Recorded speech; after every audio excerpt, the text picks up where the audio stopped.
الحمد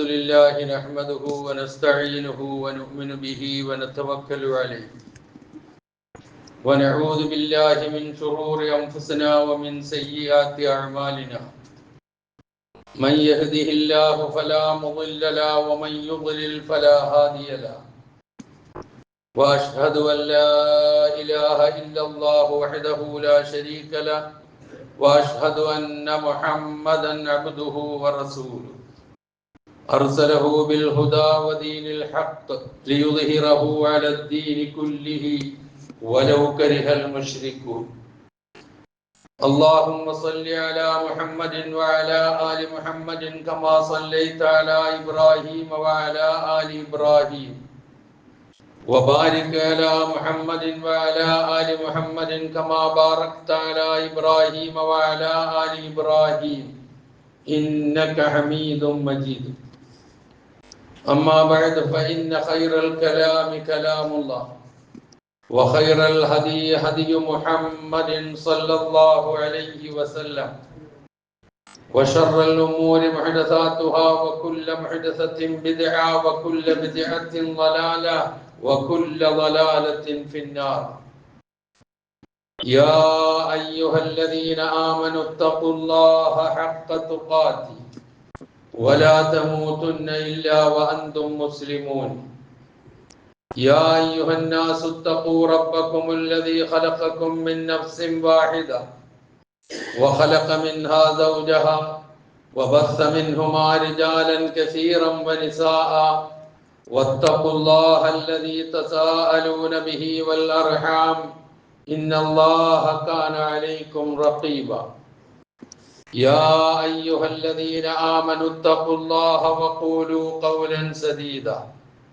يصلح لكم أعمالكم ويغفر لكم ذنوبكم ومن يطع الله ورسوله فقد فاز فوزا عظيما أعوذ بالله من الشيطان الرجيم بسم الله الرحمن الرحيم فما أوتيتم من شيء فمتاع الحياة الدنيا وما عند الله خير وأبقى للذين آمنوا وعلى ربهم يتوكلون والذين يجتنبون كبائر الإثم والفواحش وإذا ما غضبوا هم يغفرون والذين استجابوا لربهم وأقاموا الصلاة وأمرهم شورى بينهم ومما رزقناهم ينفقون والذين إذا أصابهم البغي هم ينتصرون സഹോദരന്മാരെ സഹോദരികളെ, ജീവിതത്തിന്റെ എല്ലാ മേഖലകളിലും അള്ളാഹുവിന്റെ നിയമനിർദ്ദേശങ്ങൾ കഴിവിന്റെ പരമാവധി പാലിച്ചുകൊണ്ട് ജീവിക്കുവാൻ നിർദ്ദേശിക്കപ്പെട്ടവരാണ് ഞാനും നിങ്ങളും എന്നുണർത്തുന്നു. റഹ്മാനായ റബ്ബ് നാം ഏവരെയും ആ രൂപത്തിൽ ജീവിക്കുവാനും മരണപ്പെടുവാനും ഉള്ള എല്ലാ തൗഫീഖും നൽകി അനുഗ്രഹിക്കുമാറാകട്ടെ.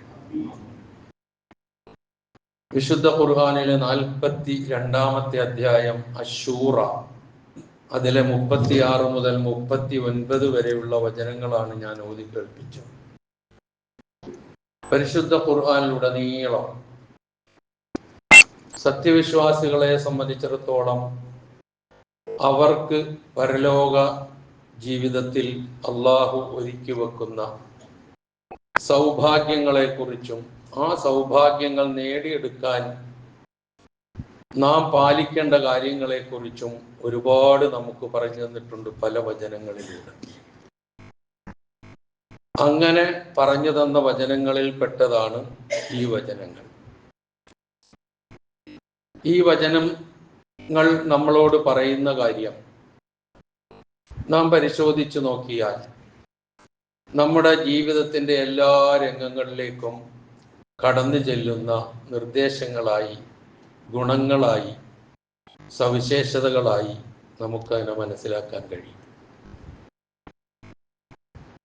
ഐഹിക ജീവിതം എന്ന് പറയുന്നത് നശ്വരമാണ്, ശാശ്വതമല്ല.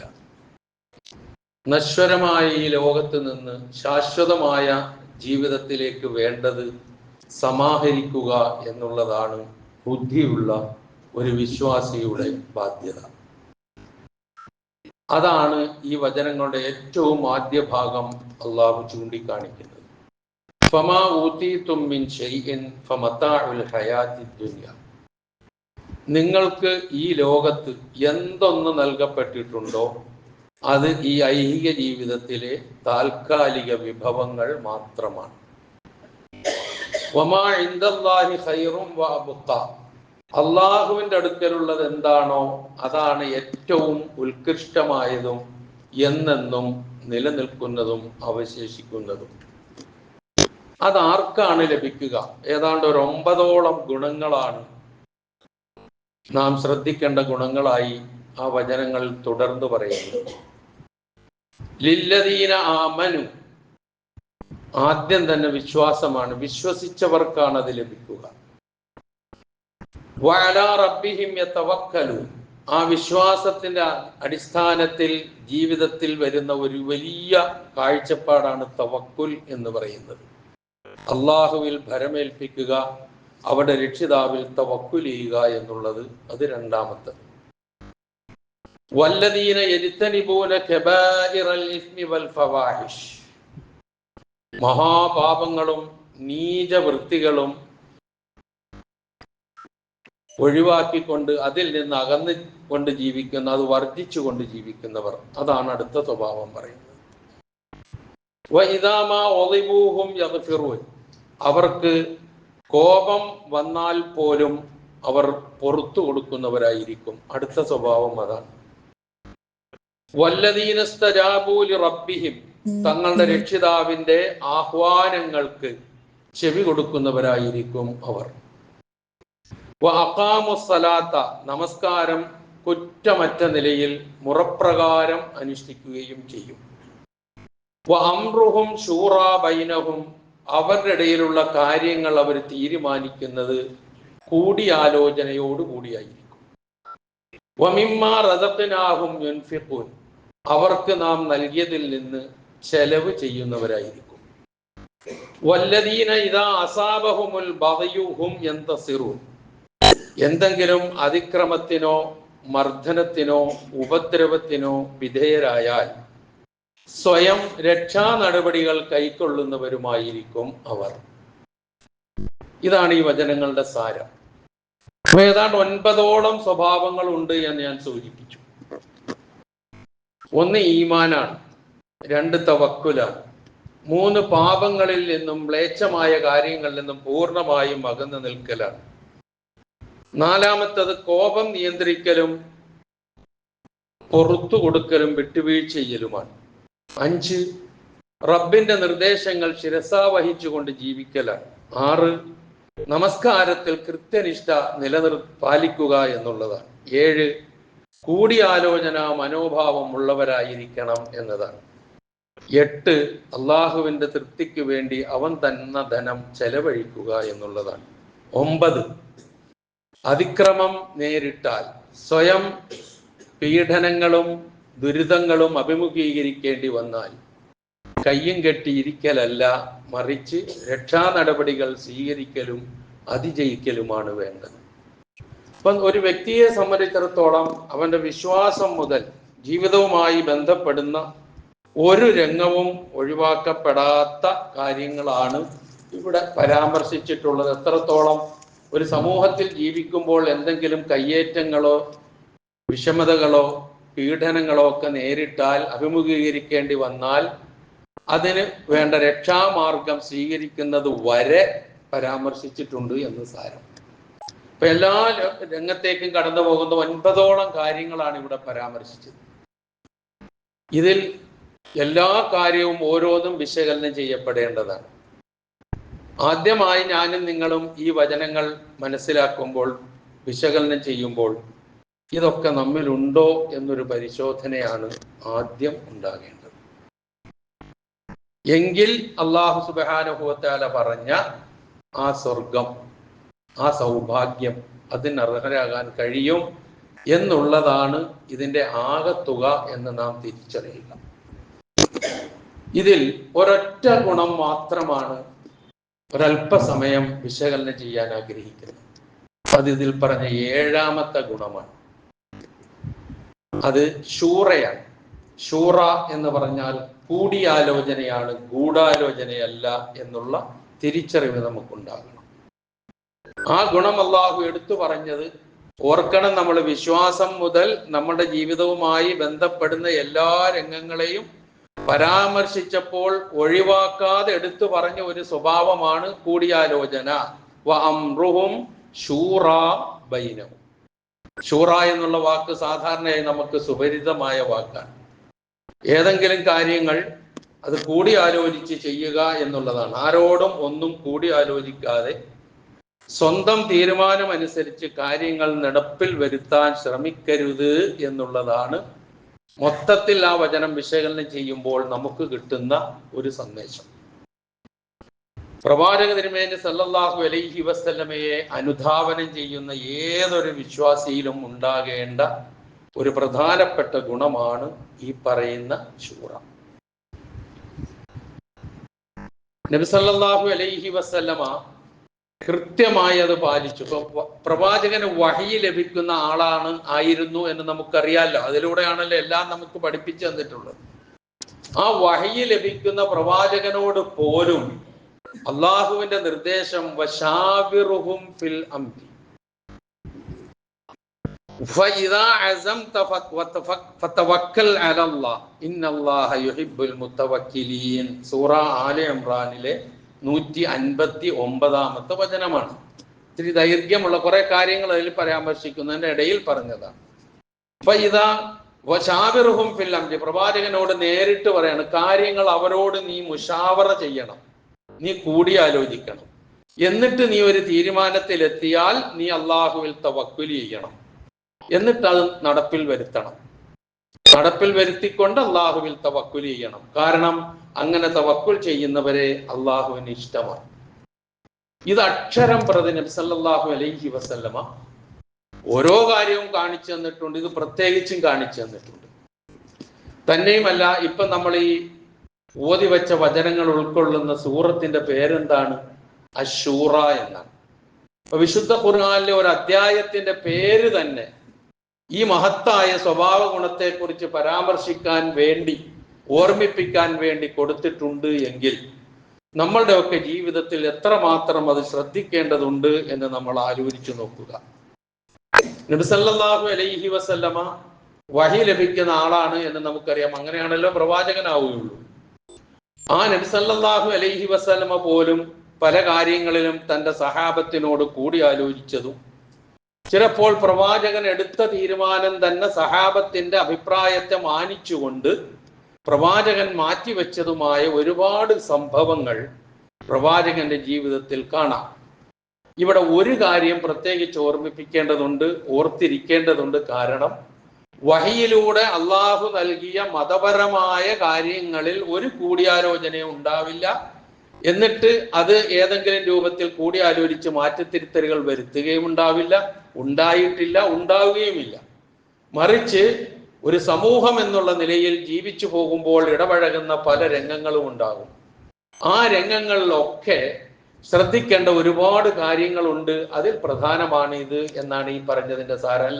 അല്ലാതെ വഹീനെ മാറ്റാനൊന്നും പ്രവാചകന് ഒരു കൂടിയാലോചനയോടെയും ചെയ്യാൻ അധികാരമില്ല എന്നുള്ളത് നാം അപ്പം പ്രവാചകനോട് വശാവിറുഹും ഫിൽ അംരി എന്ന് പറഞ്ഞതോ അത് വഹിയിലൂടെ ലഭിക്കാത്ത കാര്യങ്ങളിലാണ്. അതിലൊരു കൂടിയാലോചനയ്ക്ക് പ്രസക്തിയില്ല, വഹിയില് ഒരിക്കലും ഉണ്ടാവൂല. തന്നെയുമല്ല, നബി സല്ലല്ലാഹു അലൈഹി വസല്ലമ നിർദ്ദേശം അക്ഷരം പ്രതി പാലിച്ചിട്ടുണ്ട് എങ്കിൽ പ്രവാചകൻ ഒരു കാര്യം പറഞ്ഞു കഴിഞ്ഞാൽ അത് ഒബ്ജക്റ്റ് ചെയ്യാൻ ആരും ഉണ്ടാവില്ല. പക്ഷേ അള്ളാഹുവിന്റെ നിർദ്ദേശം പാലിച്ചുകൊണ്ട് മാതൃക കാണിച്ചു തരികയാണ് പ്രവാചകൻ ചെയ്തത്. 2-3 സംഭവങ്ങൾ മാത്രം സാന്ദർഭികമായി ഉണർത്താം. നബി സല്ലല്ലാഹു അലൈഹി വസല്ലമ സ്വന്തം അഭിപ്രായം മാറ്റിവെച്ചതിന് ഉദാഹരണമായി ശൂറയിലൂടെ. തന്നെയുമല്ല, അബൂ ഹുറൈറ റളിയല്ലാഹു അൻഹുവിൽ നിന്ന് നിവേദനം ചെയ്യപ്പെടുന്ന ഇമാം തിർമിദി റിപ്പോർട്ട് ചെയ്ത ഒരു ഹദീസിന്റെ സാരത്തിൽ നമുക്ക് കാണാം, നബി സല്ലല്ലാഹു അലൈഹി വസല്ലമ തന്റെ അനുചരന്മാരോട് കൂടിയാലോചിച്ച് തീരുമാനമെടുത്തതുപോലെ മറ്റൊരാളും തീരുമാനമെടുത്തിട്ടുണ്ടാവില്ല എന്ന് പോലും പറയുന്നു പ്രവാചകന്റെ ആ സ്വഭാവത്തെ സംബന്ധിച്ച്. ഇപ്പൊ ബദർ യുദ്ധം അതിന്റെ തലേ ദിവസം രാത്രി, നമുക്കറിയാം അത് നടന്ന ദിവസവും ചരിത്രവും പശ്ചാത്തലവും ഒക്കെ അറിയാം, അതിലേക്കൊന്നും ഞാൻ പോകുന്നില്ല. അതിന്റെ തലേ ദിവസം നിർബന്ധിതമായി യുദ്ധത്തിലേക്ക് എടുത്തെറിയപ്പെട്ട് യുദ്ധം ചെയ്യാൻ ഒരുങ്ങി ബദർ യുദ്ധ കളത്തിൽ നബി സല്ലല്ലാഹു അലൈഹി വസല്ലമയും സഹാബത്തും ചെന്ന് നിൽക്കുന്നു. അവിടെ പ്രവാചകൻ ഒരു സ്ഥലം തെരഞ്ഞെടുത്തു, അതൊരു ജലാശയമാണ്. ആ ജലാശയത്തിന്റെ അരികിൽ നിൽക്കാം എന്ന് പ്രവാചകൻ തീരുമാനിക്കുന്നു. അനുചരന്മാരോട് അവിടെ നിൽക്കാൻ ആവശ്യപ്പെടും.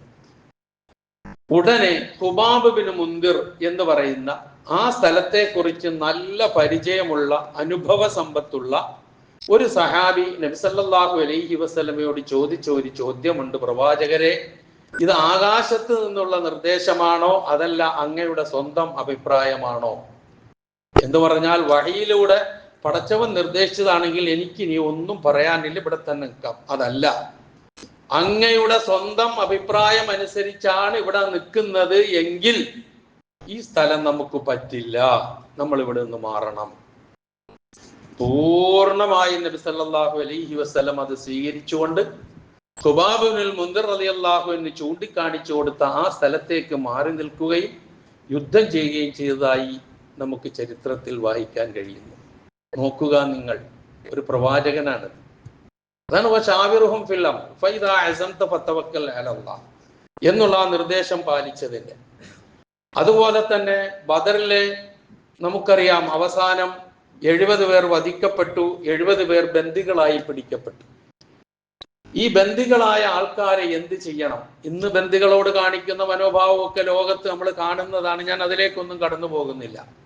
അവിടെയും നബി സല്ലല്ലാഹു അലൈഹി വസല്ലമ കൂടി ആലോചിക്കുകയാണ്. നിങ്ങളൊന്ന് ആലോചിച്ച് നോക്കൂ, ആ ബന്ദികളായി പിടിക്കപ്പെട്ട ആളുകൾ മുഴുവൻ പ്രവാചകനെയും അനുയായികളെയും ഒരുപാട് ഉപദ്രവിച്ചിട്ടുള്ള ആളുകളാണ്, ഒരുപാട് ബുദ്ധിമുട്ടിച്ചവരാണ്, നാടുകടത്തിയവരാണ്, ഈ യുദ്ധത്തിന് വഴിയൊരുക്കിയവരാണ്.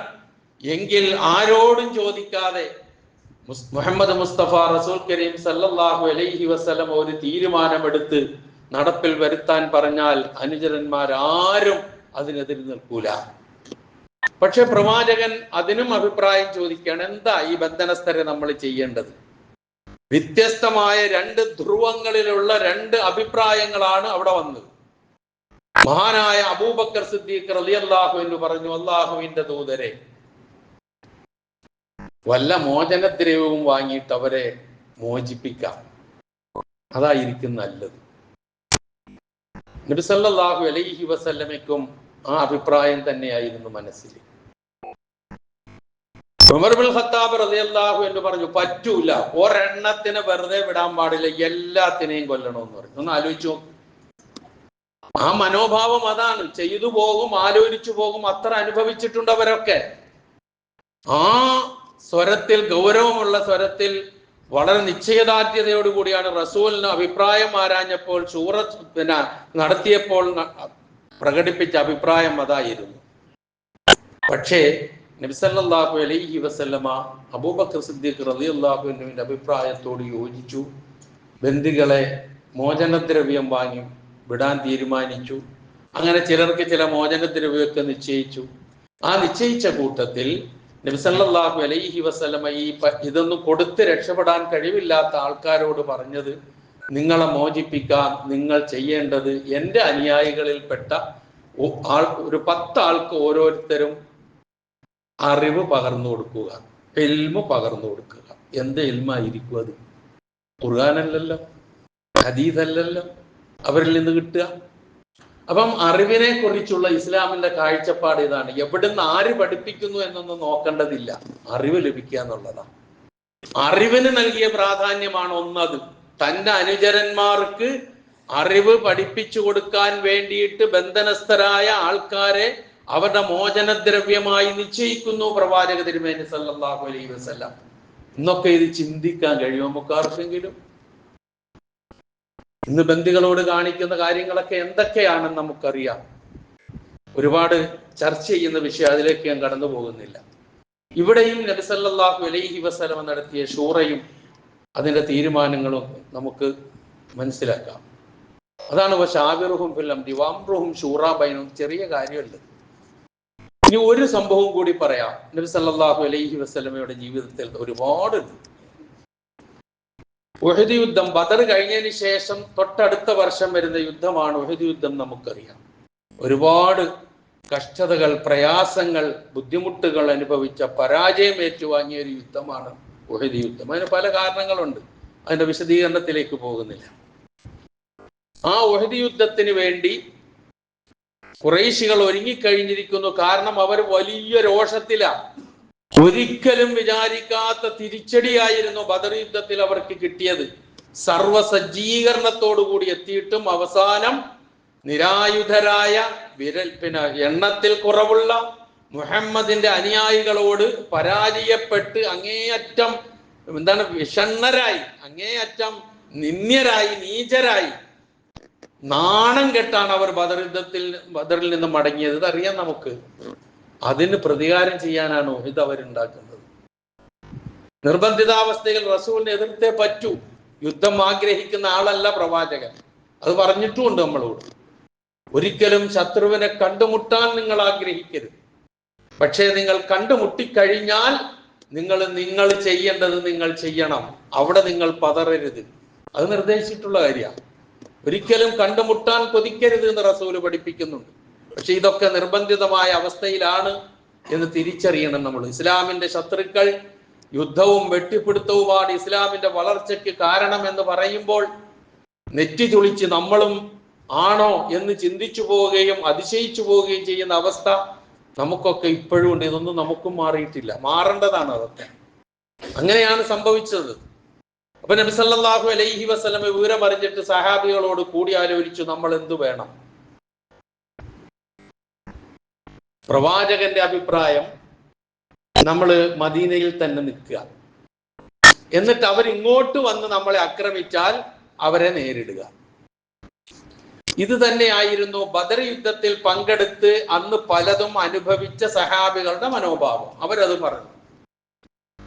പക്ഷെ ബദർ യുദ്ധത്തിൽ പങ്കെടുക്കാത്ത പുതിയ ആളുകൾ, ഇതിലേക്ക് വന്ന ആളുകൾ, യുവാക്കന്മാരായ ചെറുപ്പക്കാരായ ആളുകൾ നബി സല്ലല്ലാഹു അലൈഹി വസല്ലമയോട് പറഞ്ഞു, പോരാ പ്രവാചകരെ, നമ്മൾ അങ്ങോട്ട് പോയി നേരിടണം. കാരണം നമ്മൾ ഭീരുക്കളാണെന്ന് അവർ വിചാരിക്കും. ഇവിടെ നിന്നിട്ട് നോക്കാമെന്ന് വിചാരിച്ച. ഇതായിരുന്നു അഭിപ്രായം. നിങ്ങൾ നോക്ക്, റസൂലിന്റെ അഭിപ്രായം എന്തായിരുന്നു എന്ന് ഞാൻ സൂചിപ്പിച്ചു. അവസാനം ചർച്ചകൾക്കൊടുവിൽ, ഷൂറക്കൊടുവിൽ നബി സല്ലല്ലാഹു അലൈഹി വസല്ലമ തീരുമാനിച്ചു അങ്ങോട്ട് ഇറങ്ങിപ്പോകാൻ.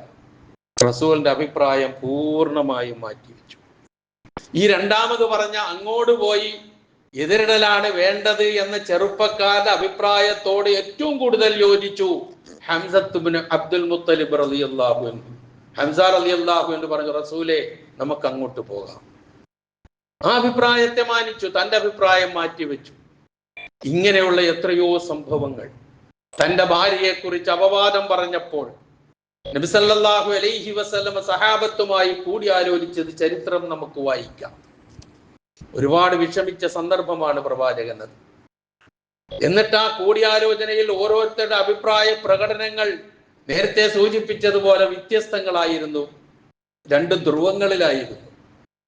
ചിലരെ ആയിഷ റളിയല്ലാഹു അൻഹയെ സപ്പോർട്ട് ചെയ്തുകൊണ്ട് അങ്ങനൊന്നും സംഭവിക്കില്ല റസൂലേ എന്ന് പറയുമ്പോൾ, അലി ഇബ്നു അബീ ത്വാലിബ് റളിയല്ലാഹു അൻഹുവിനെ പോലെയുള്ള ആളുകൾ ആയിഷ റളിയല്ലാഹു അൻഹയുടെ വിവാഹമോചനത്തെ പറ്റി അഭിപ്രായം പറഞ്ഞതായി ചരിത്രത്തിൽ വായിക്കാൻ കഴിയും. ഒഴിവാക്കിക്കള പ്രവാചകനെ എന്ന് നോക്ക് നിങ്ങൾ.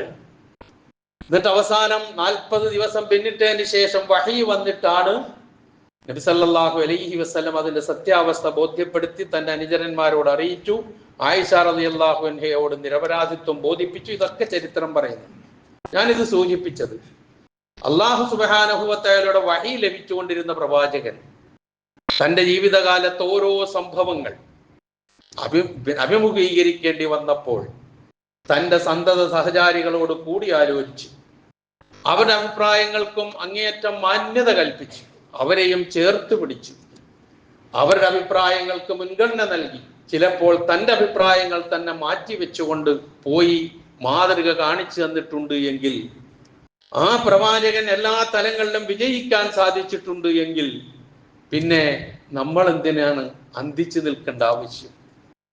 നമുക്കും മാതൃകയാക്കാവുന്ന ഒരു കാര്യം, ഒരു കുടുംബത്തിൽ, ഒരു സംഘടനയിൽ, ഒരു സ്ഥാപനത്തിൽ എന്ന് വേണ്ട ഏത് തലത്തിലായിരുന്നാലും അവിടെ ശാന്തിയും സമാധാനവും ഉണ്ടാകുവാൻ, ഐക്യവും കെട്ടുറപ്പും ഭദ്രതയും ഉണ്ടാകാൻ ഏറ്റവും അനുയോജ്യമായ ആവശ്യമായ ഒരു കാര്യമാണ് ഈ കൂടിയാലോചന എന്ന് പറയുന്നത്.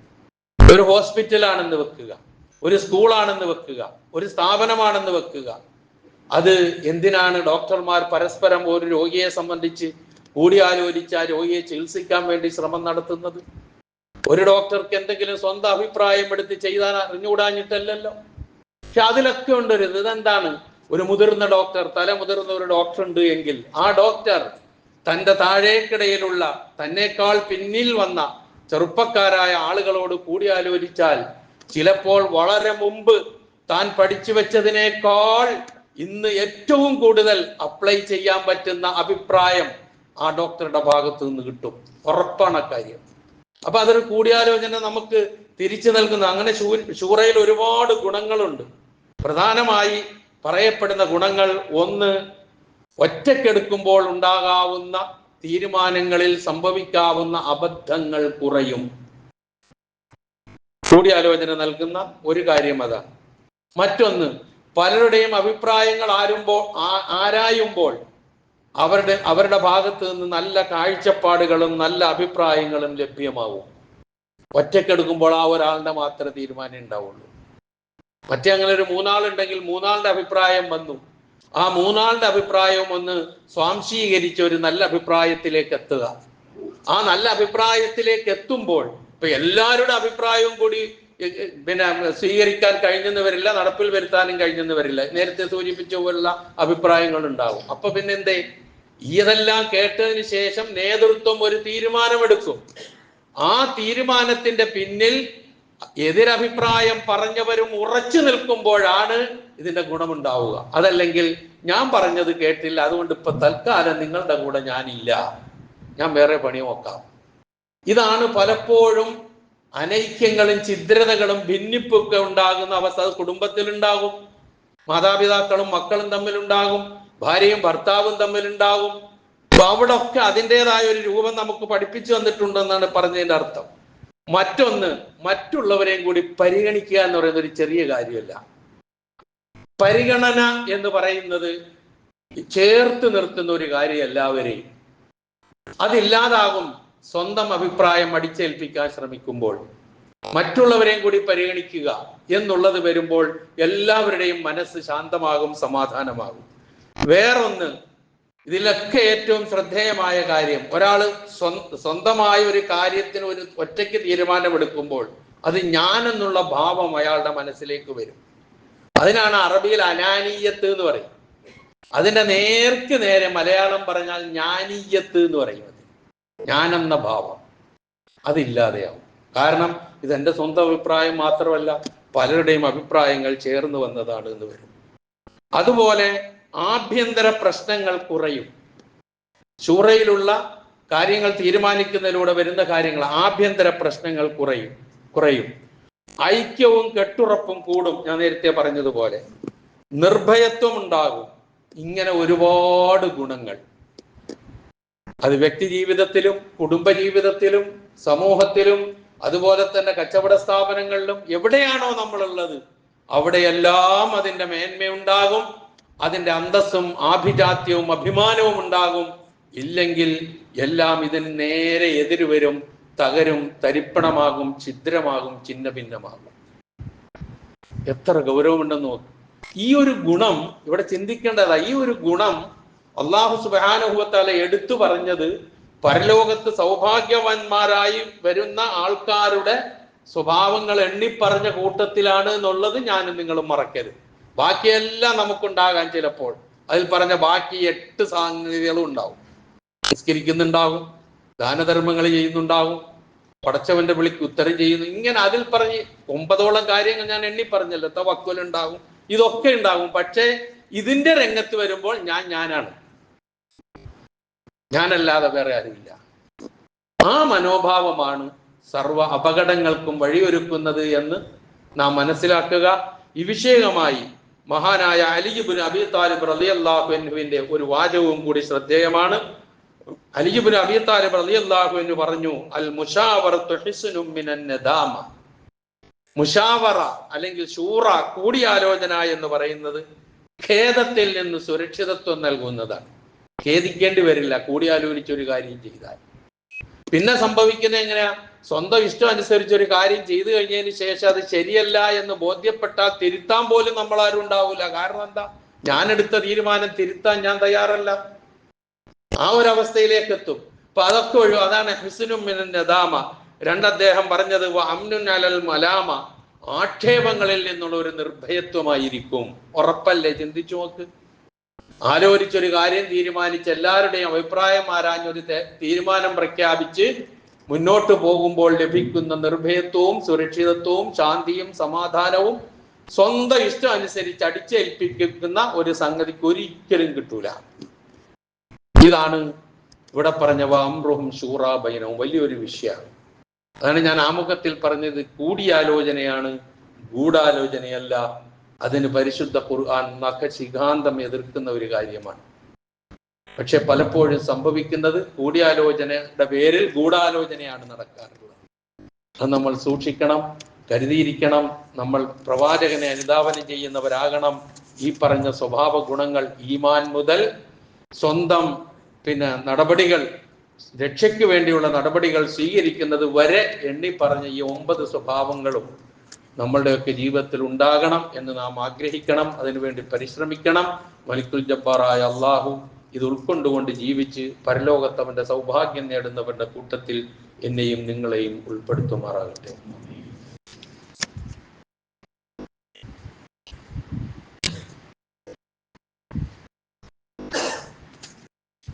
അൽഹംദുലില്ലാ الذي هدانا لهذا وما كنا لنهتدي لولا أن هدانا الله والصلاة والسلام على أشرف الأنبياء والمرسلين وعلى آله وصحابه ومن تبعهم بإحسان إلى يوم الدين أما بعد اتقوا الله عباد الله. ഒരിക്കൽ കൂടി അള്ളാഹുവിന്റെ ആജ്ഞാനുവർത്തികളായി ജീവിക്കുവാൻ ഞാൻ ഉണർത്തും. ലോകമെമ്പാടും ഒരു ഭാഗത്ത് ഇസ്ലാം പേടി, ഇസ്ലാമോഫോബിയ ശക്തിപ്പെടുകയും അതിൻ്റെ ദുഷ്പ്രചരണങ്ങൾ ഒരുപാട് നടത്തുകയും ചെയ്യുമ്പോൾ, മറുഭാഗത്ത് പടച്ചതമ്പുരാൻ അതിനെയൊക്കെ തമർക്കുന്ന നിലയിലുള്ള നീക്കങ്ങൾ നമ്മൾ കാണുകയാണ്. ലോകമെമ്പാടും നാം പരിശോധിച്ചു നോക്കിയാൽ ഏറ്റവും കൂടുതൽ ഈ ഇസ്ലാമോഫോബിയ വളർത്തുന്നതിൽ വലിയ പങ്ക് നമ്മുടെ US-നുണ്ട് എന്ന് നമുക്ക് എല്ലാവർക്കും അറിയാം. അവിടെ അങ്ങനെയാണ് പറഞ്ഞിട്ട് കാര്യം. മറ്റു പല രാഷ്ട്രങ്ങളുണ്ട്, അവർ മാത്രമൊന്നുമല്ല. പക്ഷെ തീവ്രവാദം എന്ന് പറയുന്നത് മുഴുവനും വിരൽ ചൂണ്ടുന്നത് മുസ്ലിങ്ങളുടെ നേർക്ക് മാത്രം. ബാക്കിയുള്ള തീവ്രവാദം ആരും കാണാറില്ല. ഇസ്രായേലിന്റെ തീവ്രവാദം കാണാറില്ല. അതുപോലെ ലോകത്ത് പല രാഷ്ട്രങ്ങളുടെയും തീവ്രവാദം ഉണ്ട്, അത് കാണാറില്ല. ആകെ ഇസ്ലാം മുസ്ലിം എന്ന് പറഞ്ഞ ഒരു തരം ഭയം, ആ വേഷം പോലും ഭയം, ഹിജാബ് പോലും പേടി, ഇങ്ങനെയുള്ള ഒരവസ്ഥ. അവിടെ നിന്ന് ചില നല്ല വെളിച്ചങ്ങളുടെ ഉദയം നമ്മൾ കണ്ടു തുടങ്ങിയിട്ടുണ്ട്. അത് അള്ളാഹു തുടങ്ങിയിരിക്കുന്നത് ഇപ്പോൾ ഈ പറയുന്ന ഇത് അങ്ങേയറ്റം പടർന്ന് പന്തലിക്കാൻ വഴിയൊരുക്കുന്ന ഒരു ഏരിയയിൽ നിന്ന് തന്നെയാണ് എന്നുള്ളത് ഏറെ ചിന്തിക്കേണ്ട കാര്യമാണ്. ഞാൻ പറഞ്ഞപ്പോൾ നിങ്ങൾക്കൊക്കെ അത് മനസ്സിലായിട്ടുണ്ടാകും. ഞാൻ വിശദീകരിക്കേണ്ട ആവശ്യമില്ല. ഞാൻ ന്യൂയോർക്കിലെ പുതിയ മേയറെ കുറിച്ചാണ് ഞാൻ പറഞ്ഞത്. വലിയ ആവേശം നമുക്ക് തോന്നുന്നുണ്ട് അദ്ദേഹത്തിന്റെ സംസാരം. നമ്മുടെ ഇന്ത്യൻ വംശജനാണ്, ഒരു മുസ്ലിമാണ്. അതൊന്നും ഒരിക്കലും സഹിക്കാൻ വയ്യാത്ത ആളുകൾ ഏറെയുള്ള പ്രദേശമാണ്. പക്ഷെ അവിടെ അനമിങ്കും വൈലൈക്കും, അദ്ദേഹത്തിന്റെ പ്രഭാഷണത്തിൽ ഒരു അറബി വാക്കാണ്, അനമിങ്കും വയിലേക്കും. ഞാൻ നിങ്ങളിൽ നിന്നുള്ളവനാണ്, ഞാൻ നിങ്ങളിലേക്ക് വരുന്നവനാണ്. വല്ലാത്ത ഒരു വാക്കുകളാണ് ഇതൊക്കെ. ഒരു ആവേശമോ മറ്റു നിലയിലുള്ള കാര്യങ്ങളോ ആയി പോകാതെ അത് നിലനിൽക്കുകയും ശ്രദ്ധേയമായ നിലയിൽ അദ്ദേഹത്തിന്റെ ആ നീക്കങ്ങൾ ആയിത്തീരുകയും ചെയ്യട്ടെ എന്ന് നമ്മൾ ആത്മാർത്ഥമായി പ്രാർത്ഥിക്കുകയാണ്. അങ്ങനെ ഒരവസ്ഥ ലോകത്ത് ചെറിയ ചെറിയ സ്ഫുലിംഗങ്ങൾ ഉണ്ടായി, വെളിച്ചങ്ങൾ ഇങ്ങനെ വീശി, ഈ ഇരുട്ട്, ഇസ്ലാമോഫോബിയ എന്ന് പറയുന്ന ഇരുട്ട്, അന്ധകാരം, അതിലധിഷ്ഠിതമായ കാര്യങ്ങൾ ഇന്ന് നമ്മളുടെ നാട്ടിലേക്ക് വന്നാൽ വർഗീയത, വിഷം ചീറ്റുന്ന വർഗീയത, അത് കേൾക്കുന്ന അവസ്ഥാവിശേഷം, അവർക്ക് ഓശാന പാടുന്ന ഉത്തരവാദപ്പെട്ട ആളുകൾ, അവരെ ഒപ്പം ഇരുത്തിക്കൊണ്ടു പോകുന്ന ആളുകൾ, നിയമ നടപടിക്ക് വിധേയമായ ഒരുപാട് വിഷം ചീറ്റിയിട്ടും ആ വിഷം അല്ല എന്നുള്ള നിലയിൽ വരുത്തി തീർക്കാനുള്ള ശ്രമം, ഇതൊക്കെ നമ്മുടെ ഈ കൊച്ചു സംസ്ഥാനത്തിൽ നടക്കുന്നുണ്ട്. അത് വർഗീയ വളർത്താനും സാമുദായിക സ്പർദ്ധ ഉണ്ടാക്കി തീർക്കാനും ഒക്കെ ഉള്ള ശ്രമമാണ്. പക്ഷേ ഇതൊക്കെ ശരിക്കും തിരിച്ചറിയുന്ന മുസ്ലിം സമൂഹം ഇവിടെ ഉള്ളത് കൊണ്ട് വിചാരിക്കുന്നത് പോലെ പലതും നടക്കുന്നില്ല. എന്നാലും വാ തുറന്നാൽ ഇങ്ങനെ വിഷം പറഞ്ഞുകൊണ്ടിരിക്കുക, മുസ്ലിങ്ങളെ കുറിച്ച്, ഇസ്ലാമിനെ കുറിച്ച്, അവർ ജീവിക്കുന്ന സ്ഥലത്തെ കുറിച്ച്. അവർക്ക് വിദ്യാഭ്യാസ സ്ഥാപനങ്ങൾ ഉണ്ടായിക്കൂടാ, അവർ സാമ്പത്തികമായി ഉയർന്നുകൂടാ, അവർ നല്ല നിലയിലായിക്കൂടാ. ഒരു തരം അസൂയയുടെയും പകയുടെയും വിദ്വേഷത്തിന്റെയും വാക്കുകൾ അങ്ങ് അമേരിക്കയിലൊന്നും പോകണ്ട, ഇവിടെ തന്നെ നമ്മൾ കേൾക്കുന്നുണ്ട്. ഇതൊക്കെ ഇൻഷാ അല്ലാഹ് പൊളിച്ചടുക്കപ്പെടും എന്നുള്ള കാര്യത്തിൽ ഒരു സംശയവും ഇല്ല. അതാണ് ചരിത്രം. അതിന്റെ ഒരു ഉദയമായിരിക്കാം ന്യൂയോർക്കിൽ ഇപ്പോൾ ഉണ്ടായത്. അത് ലോകത്തെമ്പാടും വ്യാപിക്കുകയും പരിശുദ്ധ ഇസ്ലാമിന്റെ സുന്ദരമായ മുഖം എല്ലാവർക്കും ലഭ്യമാകുന്ന നിലയിൽ നീങ്ങാനും സർവശക്തൻ വഴിയൊരുക്കുമാറാകട്ടെ. ഏത് വെല്ലുവിളികളെയും അതിജയിച്ച് മുന്നോട്ട് പോകാനുള്ള സർവ്വ തൗഫീക്കും നമുക്ക് ഏവർക്കും അള്ളാഹു പ്രദാനം ചെയ്തു തരുമാറാകട്ടെ. അവസാനിപ്പിക്കുന്നതിന് മുമ്പ് നമ്മളുടെ റിലീഫ് ഫണ്ടിലേക്കുള്ള കളക്ഷന്റെ ദിവസമാണ്. കാര്യമായി എല്ലാവരും സഹായിക്കണമെന്ന് ഉണർത്തുന്നു. നമ്മുടെ കൂട്ടത്തിൽ ഒരുപാട് പ്രയാസങ്ങളും ബുദ്ധിമുട്ടുകളും അനുഭവിക്കുന്ന ആളുകൾക്ക് വേണ്ടി പ്രാർത്ഥിക്കാൻ പലരും ആവശ്യപ്പെട്ടിട്ടുണ്ട്. ICUയിൽ കഴിച്ചു കൂട്ടുന്നവർ, അതുപോലെ തന്നെ വളരെ മോശമായ നിലയിൽ ആരോഗ്യം പ്രശ്നവുമായി കഴിച്ചു കൂട്ടുന്നവർ, ഇങ്ങനെയുള്ള പലരും അള്ളാഹു സുബ്ഹാനഹു വ തആല അവരുടെ എല്ലാം വെന്റിലേറ്ററുകൾ കഴിച്ചു കൂട്ടുന്നവർ, ഇവർക്കൊക്കെ അള്ളാഹു സുബ്ഹാനഹു വ തആല മോചനവും മുക്തിയും നൽകി അനുഗ്രഹിക്കുമാറാകട്ടെ. സിഹത്തും ആഫിയത്തും നൽകി അള്ളാഹു അനുഗ്രഹിക്കുമാറാകട്ടെ. അവരുടെയൊക്കെ ആഖിബത്ത് അള്ളാഹു സുബ്ഹാനഹു വ തആല നന്നാക്കി കൊടുക്കുമാറാകട്ടെ. അതുപോലെ വളർന്നു വരുന്ന നമ്മുടെ തലമുറ, നമ്മുടെ സന്താനങ്ങൾ, അള്ളാഹു സുബ്ഹാനഹു വ തആല അവരൊക്കെ ഏറ്റവും നല്ല മാർഗത്തിൽ, ദീനിന്റെ യഥാർത്ഥ മാർഗത്തിൽ അടിയുറച്ചു നിന്ന് ജീവിക്കാനുള്ള തൗഫീഖ് അള്ളാഹു അവർക്ക് പ്രദാനം ചെയ്തു കൊടുക്കുമാറാകട്ടെ. സന്താനങ്ങളില്ലാതെ വിഷമിക്കുന്നവർക്ക് അള്ളാഹു സുബ്ഹാനഹു വ തആല സാലിഹായ സന്താനങ്ങളെ നൽകി അനുഗ്രഹിക്കുമാറാകട്ടെ. എല്ലാവിധത്തിലുള്ള ദുരിതങ്ങളിൽ നിന്നും ബുദ്ധിമുട്ടുകളിൽ നിന്നും കഷ്ടപ്പാടുകളിൽ നിന്നും അള്ളാഹു ഏവരെയും കാത്തുരക്ഷിക്കുമാറാകട്ടെ. കടം കൊണ്ട് ബുദ്ധിമുട്ടി പ്രയാസപ്പെടുന്നവരുടെ കടങ്ങളിൽ നിന്ന് മുക്തരാകാനുള്ള വഴികൾ അള്ളാഹു സുബ്ഹാനഹു വ തആല എളുപ്പമാക്കി കൊടുക്കുമാറാകട്ടെ. സർവോപരി ഇസ്ലാമിനും മുസ്ലിം ഉമ്മത്തിനും അള്ളാഹു ഇസ്സത്തിനെ പ്രദാനം ചെയ്യുമാറാകട്ടെ. അല്ലാഹുമ്മ ഗ്ഫിർ ലിൽ മുഅ്മിനീന വൽ മുഅ്മിനാത്ത് വൽ മുസ്ലിമീന വൽ മുസ്ലിമാത്ത് അൽ അഹ്യാഇ മിൻഹും വൽ അംവാത്ത് ഇന്നക മുജീബുദ് ദഅവാതി വയാ ഖാദിയൽ ഹാജാത്ത്. اللهم اعز الاسلام والمسلمين واذل الشرك والمشركين. اللهم اعز الاسلام والمسلمين واذل الشرك والمشركين. اللهم اعز الاسلام والمسلمين واذل الشرك والمشركين. اللهم اجرنا من النار. اللهم اجرنا من النار. اللهم اجرنا من النار. ربنا اغفر لنا ولإخواننا الذين سبقونا بالإيمان ولا تجعل في قلوبنا غلا للذين آمنوا ربنا إنك رؤوف رحيم. ربنا تقبل منا إنك أنت السميع العليم وتب